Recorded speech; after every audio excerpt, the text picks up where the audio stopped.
কোনো particular political agenda নিয়ে যে সিনেমা তৈরি করা হয় সেটা নিশ্চয়ই এর আগে আপনারা শুনেছেন, বা কোনো না কোনো সিনেমা এরকম আপনারা দেখেছেনই। নতুন করে সিনেমাগুলোর নাম আর আমি আপনাদের মনে করালাম না। সেই লিস্টে, মানে পলিটিক্যাল এজেন্ডা নিয়ে তৈরি হওয়া সিনেমার লিস্টে যদি কোনো সিনেমাকে 1 নম্বরে রাখতে হয় তাহলে আমি এই সিনেমাটাকে রাখবো। কারণ এই সিনেমাটা প্রথম সিন থেকে আপনাকে বুঝিয়ে দেবে যে এই সিনেমাটা মেকাররা কি মেন্টালিটি নিয়ে তৈরি করেছে এবং এই সিনেমাটার মাধ্যমে দর্শকদেরকে কি বোঝানো হচ্ছে সেটাই সিনেমাটা প্রথম সিন থেকে পরিষ্কার করে দেয়। কি নাম সিনেমাটার? সিনেমার নাম দ্য সাবরমতি রিপোর্ট। এই সেম সাবজেক্টের ওপরে এবছরই কিছুদিন আগে একটা সিনেমা হয়ে গেছে, যেটা আমি রিভিউ করেছিলাম, আমার চ্যানেলে আছে, চাইলে মুভিটা রিভিউটা দুটোই আপনারা চেক আউট করতে পারেন। মুভিটার নাম হচ্ছে অ্যাক্সিডেন্ট অর কনস্পিরেসি গোধরা। সেই সেম সাবজেক্টের উপরে এটাও তৈরি। সাবজেক্টটা কি?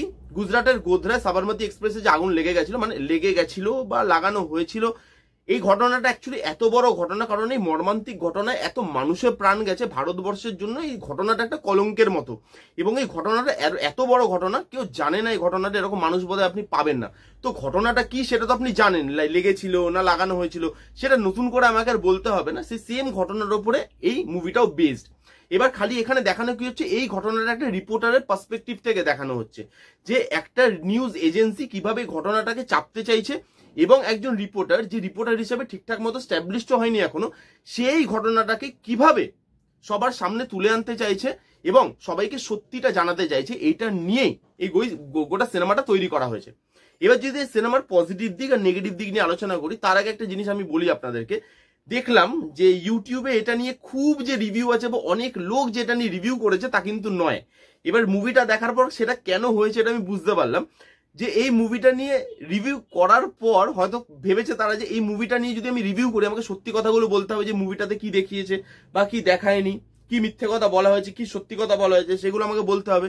বললে আমি কেস খেয়ে যাবো, তার থেকে ভালো ভাই রিভিউই করবো না। কিন্তু না, আমি সেরকম করবো না, আমি রিভিউ করব, এবং আমি একটা রিভিউ চ্যানেলে যতটা বলতে পারি ততটুকুই বলবো। এবং এই ঘটনাটা সত্যি কি, ঘটনাটা আগুন লাগানো হয়েছিল কি লেগেছিল, এটা কি কি পলিটিক্যাল এজেন্ডা নিয়ে তৈরি করা, সেই সমস্ত বিষয় আমি যাব না। আমি খালি মুভিটার পার্সপেক্টিভে থেকে মুভিটাকে রিভিউ করব, যে মুভিটার কি কি ভালো দিক ছিল এবং কি কি খারাপ দিক ছিল।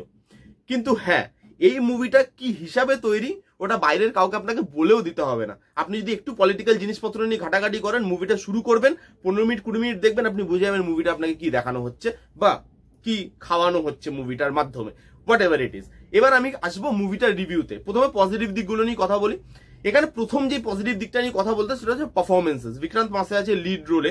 বিক্রান্ত মাসে যা পারফর্ম করেছে, একটা সিন আছে একদম প্রথমে কোর্টে দাঁড়িয়ে সে একটা কথা বলছে, সেই জায়গাটায় আপনি সেই সিনটা দেখুন তার, বা তারপরে নিউজ রুমে এসে সে একটা জায়গায় ঝামেলা করে নিউজ রুম থেকে বেরিয়ে যাচ্ছে বা তাকে বার করে দেওয়া হচ্ছে, সেই জায়গাটা তার পারফরমেন্স দেখুন। তারপরে লাস্টের দিকে গিয়ে কোর্টে একটা তার বড় ডায়লগ আছে, সেই পোর্শনে তার অ্যাক্টিং দেখুন। প্রত্যেকটা জায়গায় বিক্রান্ত মাসে অসাধারণ অভিনয় করেছে, এবং তার চোখে মুখে ওই ব্যথাটা আপনি অনুভব করতে পারবেন। ওই যে অতগুলো মানুষ মারা গেছে এই ঘটনাটা, এবং সে সেটা নিয়ে যে ভেবেছে, সে সেটা ভেবে অভিনয় করেছে, সেটা আপনি বুঝতে পারবেন তার চোখে মুখে। তার চোখে মুখে সেই ব্যথাটা, সেই চোখের জলটা, সেটা কিন্তু প্রমাণ করে দিচ্ছে, এবং তার সাথে প্রমাণ করে দিচ্ছে যে এই মানুষটা কত বড় অ্যাক্টর এবং আউটস্ট্যান্ডিং লেভেলের অ্যাক্টিং করেছে। তার ধারে কাছে এই সিনেমা থেকে আসতে পারেনি। কিন্তু তবুও আমি বলবো, এখানে ঋদ্ধি ডোগরা থেকে শুরু করে প্রত্যেকে যারা যারা ছিল, প্রত্যেকে এখানে ভালো কাজ করেছে, এবং প্রত্যেকের পারফরমেন্স কিন্তু আপনি এনজয় করতে পারবেন। সব থেকে বেশি ভালো পারফর্ম করেছে বিক্রান্ত মাসে, অ্যাজ এক্সপেক্টেড। এরপর যেটা নিয়ে কথা বলবো, 2002-এর যে এরাটাকে ক্রিয়েট করা হয়েছে, লুক অ্যান্ড ফিলটা যেভাবে সেট করা হয়েছে, সেই জায়গাগুলো ভালো, লুক অ্যান্ড ফিলটা মানায়, এবং 2002-এর মতো দেখতে লাগছিল। তারপরে প্রেজেন্ট টাইমে যখন মুভিটা শিফট করে, তখন যেভাবে লুক অ্যান্ড ফিলটা আপগ্রেড হয় জায়গার সাথে সাথে বা টাইমের সাথে সাথে, সেইগুলো ভালো। তো মোদ্দা কথা আপনি বলতে পারেন লুক অ্যান্ড ফিল ভালো, এর যে প্রোডাকশন কোয়ালিটি সেটা ভালো, টাকা পয়সা খরচা করে বানানো হয়েছে, সেটা আপনি বুঝতে পারবেন। যে ট্রেনে যে আগুন লাগানো হয়েছে, মানে যেই সেটটা তৈরি করে আর কি দেখানো হচ্ছে জিনিসটা, যে ট্রেনে আগুন লেগে গেছে, সেই ট্রেনে আগুন লাগার ঘটনাটাকে ভালোভাবে পোর্ট্রে করা হয়েছে, এবং সেখানে কাজ কিন্তু ভালো, প্রোডাকশন কোয়ালিটি বেশ হাই। এছাড়া এই মুভিতে আর কিছু ভালো আমার লাগেনি। এবার এই মুভির নেগেটিভ দিকে আসবো। এই মুভির সব থেকে নেগেটিভ, মানে সব থেকে বড় নেগেটিভ দিক কি জানেন? সেটা হচ্ছে এই মুভিটা না অডিয়েন্সকে মিথ্যা কথা বলেছে হলে নিয়ে যাওয়ার জন্য। এই ঘটনাটা যখন ট্রেলার এসেছিল, এই মুভিটার ট্রেলারটা বলছিল অডিয়েন্সকে যে আমরা সত্যিটা বলবো, অ্যাকচুয়ালিতে কি ঘটনা হয়েছিল সেটা বলবো। কিন্তু যখন আপনি মুভিটা দেখতে যাবেন, আপনি দেখে অন্যই কিছু দেখবেন। আপনি দেখবেন সত্যি তো এখানে বলছেই না, মানে সেটুকুই সত্যি তারা বলছে যেটুকু আমরা অনলাইন পোর্টালে পেয়ে যাবো আজকে, বা নিউজ পেপারে পেয়ে যাবো, বা কোনো আর্টিকেলে পেয়ে যাবো।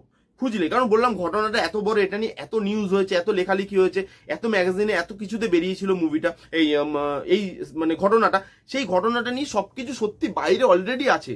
এবং এই পুরো জিনিসটার ম্যাক্সিমাম জিনিসটাও কিন্তু এখানে দেখানো হয়নি। এটা এরকম নয় যে যেগুলো অনলাইনে আছে বা লোক জানে সেগুলো আমি পুরোটা দেখাচ্ছি, সেটাও কিন্তু এই মুভিটা করেনি। এই সাবরমতি যে ঘটনাটা ঘটেছিল সেই ঘটনাটাকে টাচ করে বেরিয়ে গেছে সিনেমাটা।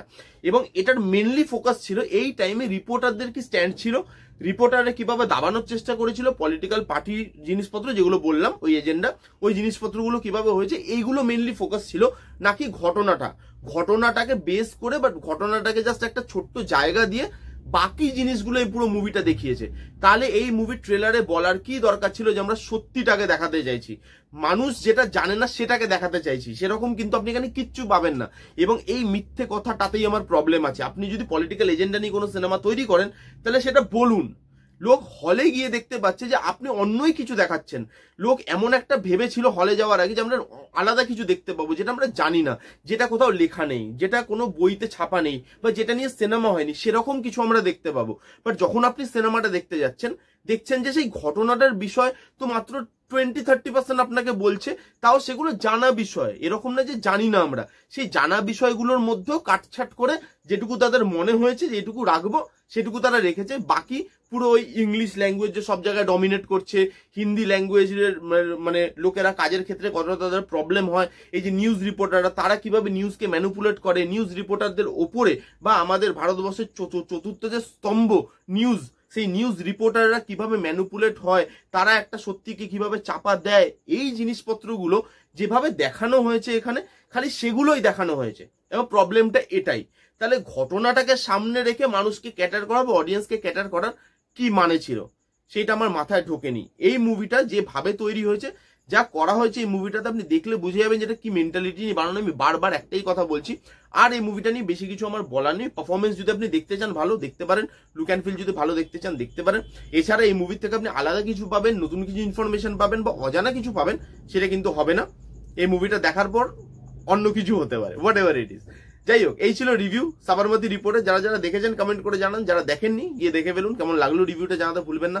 ভালো লাগলে please give it a Thums up, like করবেন, কমেন্ট করবেন, শেয়ার করবেন, চ্যানেলটাকে মাস্ট সাবস্ক্রাইব করবেন। দেখা হচ্ছে নেক্সট কোনো ভিডিওতে। ততক্ষণ bye bye, take care and be safe.